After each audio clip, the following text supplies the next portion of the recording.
Camiül Əzdad deyirlər Həzrət Əliyə. Yəni ziddiyyətlərin cəmi. Əli əleyhissalam döyüşdə aslan kimi, şir kimi meydana girir, yetim uşaq qabağında ən təvazökar insan kimi dayanır.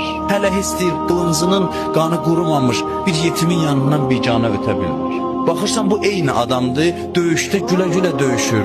İbadət mehrabında elə titrir ki, elə bilsən ən qorxaq adamdır. Halbuki şüzayətlilərin ən şüzayətlisidir. Buyurur ki, Əli bir insandır, elə bir insandır ki, Rəbbi onda təcəlli eləyib, onda zahir olub. Kamil insanlar ki, Quran buyurur, mən onları özümə xəlifə yaratdım, Allahın sifətlərini bir-bir özlərində cəm eləyirlər. Ən kamil insanlardan biri və Peyğəmbərin ən üstün silahdaşı, qardaşı Əli əleyhissalamdır. Deyirlər, Peyğəmbərin neçə möcüzəsi var, biri Qurandırsa, bir möcüzəsi də Əli əleyhissalamdır. Peyğəmbərin əzəmətini tanımaq üçün bax gör Əlini tərbiyə eləyib. Yəni İslam məktəbinin ilk şagirdi Əli əleyhissalamdır. Quran barədə buyurur, Quranı paklardan başqa heç kəs başa düşməz. Quranın həqiqətləri içərdədir.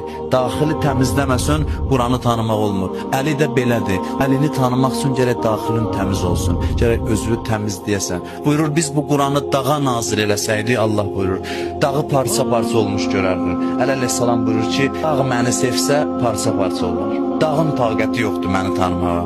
Əli haqqın mizanıdır.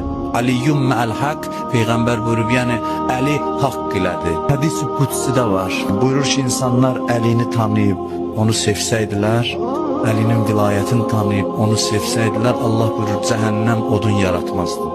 Yəni, cəhənnəm